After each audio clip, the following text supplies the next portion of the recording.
Hi ನಮಸ್ತೆ. So 2 ದಿನದ training ಮುಗೀತು SDM ಕಾಲೇಜಲ್ಲಿ. ಮತ್ತೆ ನಿನ್ನೆ ನನಗೆ ಚಾನ್ಸಸ್ ಸಿಕ್ತು ಸಿವಿಲ್ ಡಿಪಾರ್ಟ್ಮೆಂಟ್ಗೆ ಅಡ್ರೆಸ್ಸಿಂಗ್ ಮಾಡೋದಕ್ಕೆ. ಸೊ ಸಿವಿಲ್ ಡಿಪಾರ್ಟ್ಮೆಂಟ್ ಅಲ್ಲಿ ನನಗೆ 5th ಸೆಮ್ ಸ್ಟೂಡೆಂಟ್ ಸಿಕ್ಕಿದ್ರು.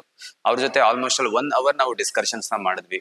ಬಟ್ ನನಗೆ ಇದರಿಂದ ಏನ್ ಅರ್ಥ ಆಯ್ತು ಅನ್ನೋದಾದ್ರೆ, ಸೊ ಟೆಕ್ನಾಲಜಿ ಬರೀ ಬ್ಯಾಂಗ್ಳೂರ್ ಸುತ್ತಮುತ್ತನೇ ಓಡಾಡ್ತಿದೆ ಅಂತ ಅನ್ಸುತ್ತೆ. ಯಾಕೆ ಅನ್ನೋದಾದ್ರೆ ಇಲ್ಲಿನ ಸ್ಟೂಡೆಂಟ್ಸ್ ಗಳಿಗೆ ನಾವು ಸ್ವಲ್ಪ ಅಡ್ವಾನ್ಸ್ ಕ್ವಶನ್ಸ್ ನ ಕೇಳಿದಾಗ ಅವ್ರಿಗೆ ಆ ಟಾಪಿಕ್ ಅಂದ್ರೆ ಏನು ಅಂತ ಕೂಡ ಗೊತ್ತಿಲ್ಲ ಅಂತ ಅನ್ಸ್ತಾ ಇದೆ.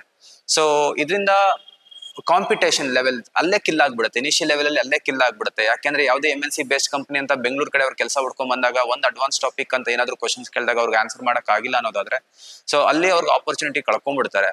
ಸೊ ನನ್ನ ಸಿನ್ಸಿಯರ್ ಸಜೆಷನ್ಸ್ ಏನು ಅನ್ನೋದಾದ್ರೆ, ಸ್ಟೂಡೆಂಟ್ಸ್ಗೆ ಅಟ್ಲೀಸ್ಟ್ ಡೈಲಿ 10 ನಿಮಿಷ ಹೊಸ ಟಾಪಿಕ್ ಅನ್ನು ಏನಾದ್ರೂ ರಿಸರ್ಚ್ ಮಾಡೋದಕ್ಕೆ ಸ್ಟಾರ್ಟ್ ಮಾಡಿ. ಈಗೇನು ಇಂಟರ್ನೆಟ್ ಇದೆ, ಮೊಬೈಲ್ ಇದೆ, ಚಾಟ್ GPT ಇದೆ. ಸೊ ವಾಟ್ ಈಸ್ ಬಿಮ್ ಅಂತ ನೀವು ಟೈಪ್ ಮಾಡಿದ್ರು ಕೂಡ ಸೊ ನಿಮ್ಗೆ ಚಾಟ್ GPT ಕಂಪ್ಲೀಟ್ಲಿ ಡಿಸ್ಕ್ರಿಪ್ಷನ್ಸ್ ಕೊಡುತ್ತೆ. ಡೈಲಿ 10 ನಿಮಿಷ ಹೊಸದನ್ನ ಕಲಿಯೋದಕ್ಕೆ ಟ್ರೈ ಮಾಡಿ. ಯಾಕೆ ಅನ್ನೋದಾದ್ರೆ ನೀವು ಬೆಂಗಳೂರು ಕಡೆಗೆ ಕೆಲಸಕ್ಕೆ ಬರ್ಬೇಕಾಗತ್ತೆ. ಸೊ ಅಲ್ಲಿಗೆ ಬಂದಾಗ ಅಲ್ಲಿನ ಕಾಂಪಿಟೇಷನ್ಗೆ ನೀವು ಕಾಂಪೀಟ್ ಮಾಡ್ಬೇಕಾಗತ್ತೆ. ಬಟ್ ನಿಮ್ಗೆ ಈ ತರ ಅಡ್ವಾನ್ಸ್ ಟೆಕ್ನಾಲಜೀಸ್ ಗೊತ್ತಿಲ್ಲ ಅಂತ ಹೇಳಿದಾಗ ಏನಾಗುತ್ತೆ ಅಂದ್ರೆ, ಸೊ ಬೆಂಗಳೂರಿಯನ್ಸ್ ಯಾರು ಇರ್ತಾರೆ ಅವ್ರಿಗೆ ಬೇಗ ಜಾಬು ಸಿಕ್ಬಿಡತ್ತೆ.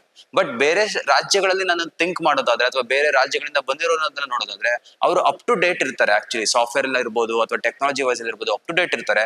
ಅದಕ್ಕೆ ಮೆಜಾರಿಟಿ ಆಫ್ ದ ಸ್ಟೂಡೆಂಟ್ಸ್ ಏನಾಗ್ತದೆ ಅನ್ನೋದಾದ್ರೆ, ಈಗ ನೀವು ಯಾವುದೇ ಆಫೀಸ್ ನೋಡಿದ್ರು ಒಂದು 30-40% ಅಷ್ಟೇ ಕನ್ನಡಿಗರು ಇರ್ತಾರೆ.